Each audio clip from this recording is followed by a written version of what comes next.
Oi, gente. Hoje é dia do quadro Histórias Secretas do Cinema e da Música. Eu vou contar a história sensacional sobre o cara que inventou Alvin e os esquilos. Isso mesmo, aqueles irritantes esquilos que inspiraram depois os nossos igualmente irritantes três patinhos. É uma história sensacional. Se você curte esse tipo de conteúdo sobre cinema, música e livros, inscreva-se no canal, ative o sininho para receber as notificações. Eu tenho quadros novos de segunda a sexta. E queria agradecer demais aos quase 700 assinantes do meu site, andrebacinski.com.br. Galera, conheça o site. Por R$ 20 por mês você tem um monte de benefícios, textos inéditos, pode participar de cursos, debates, workshops, tem acesso ao acervo ilimitado do meu site, com quase 700 textos, 80 cursos, tem muita coisa legal.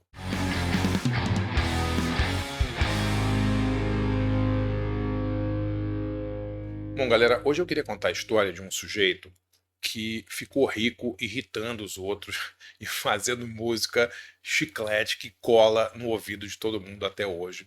Estou falando de um cara chamado Ross Bagdasarian, né? E ele é ninguém menos que o criador do, de Alvin e os Esquilos. Todo mundo sabe quem são Alvin e os Esquilos, aqueles esquilos irritantes que fizeram um monte de filmes e tal.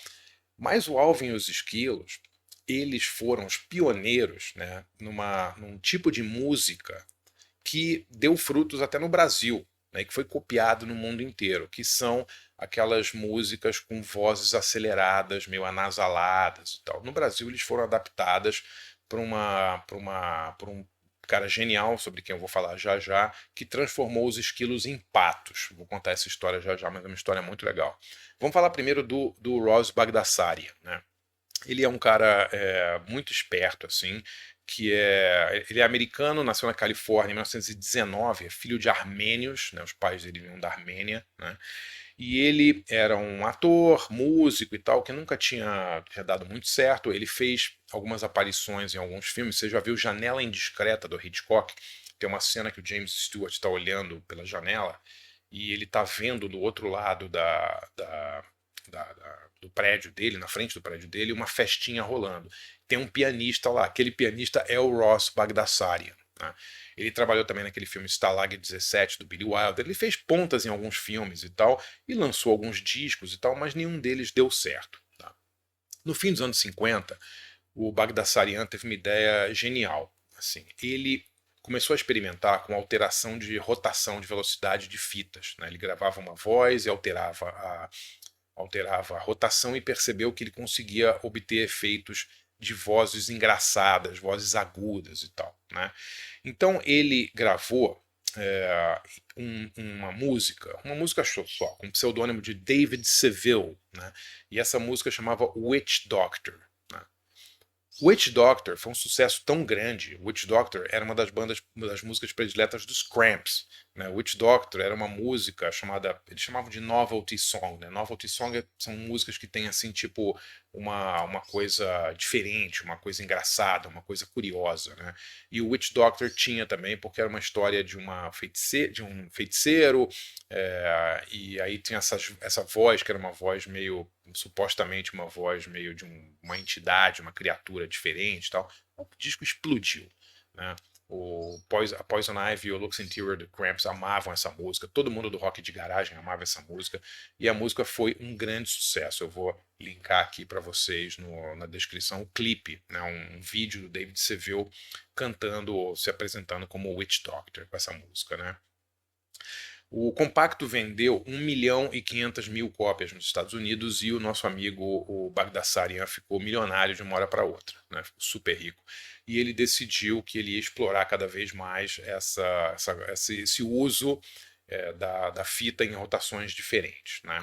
Em 1958, o Bagdasarian teve a ideia genial de lançar um compacto, né, do Alvin e os Esquilos.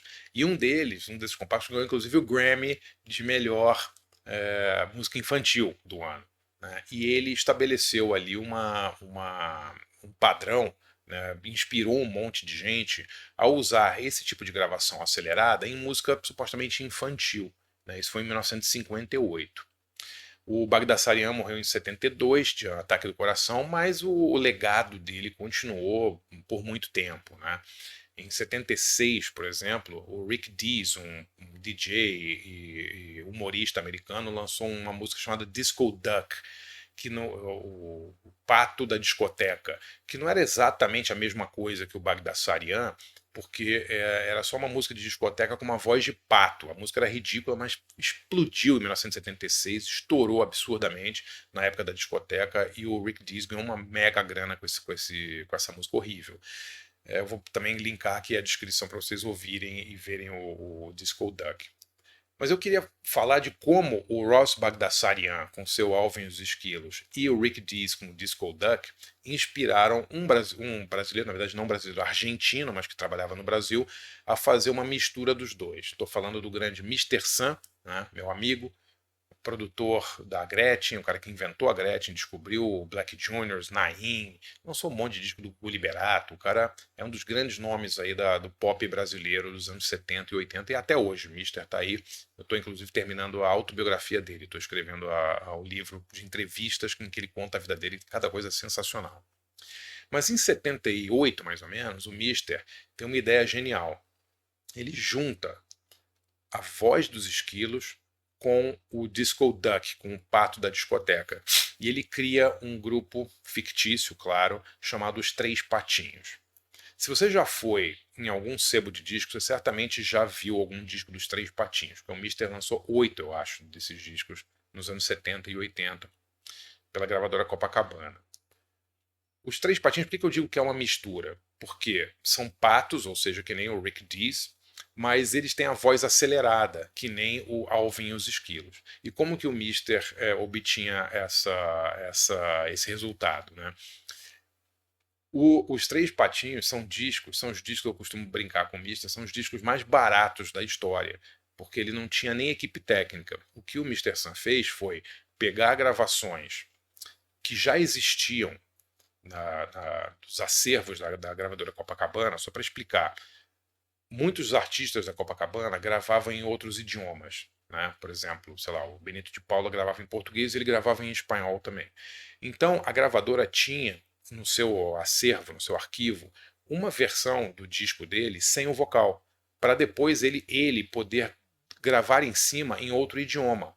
Isso aconteceu com um monte de gente, né? O Agnaldo Timóteo fazia isso, gravava em espanhol, a Gretchen gravou em espanhol, muita gente gravou em espanhol.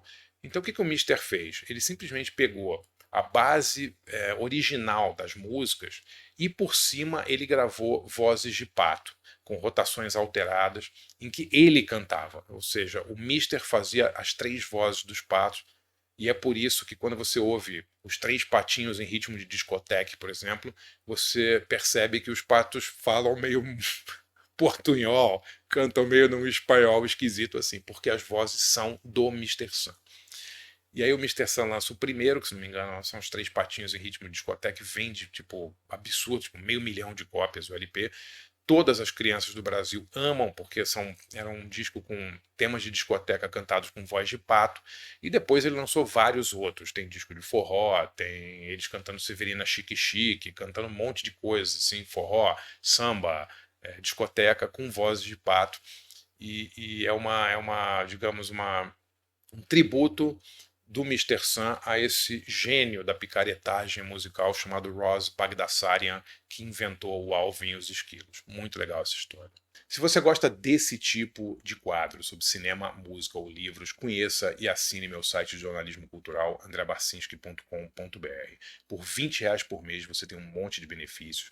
Eu faço 3 textos inéditos por semana, exclusivos para o site.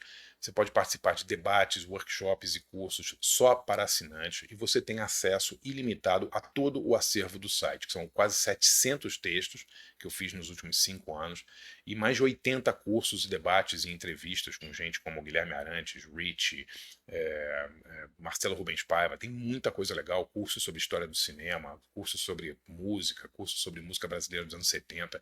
Eu acho que vocês vão gostar bastante. Conheça lá andrebarcinski.com.br.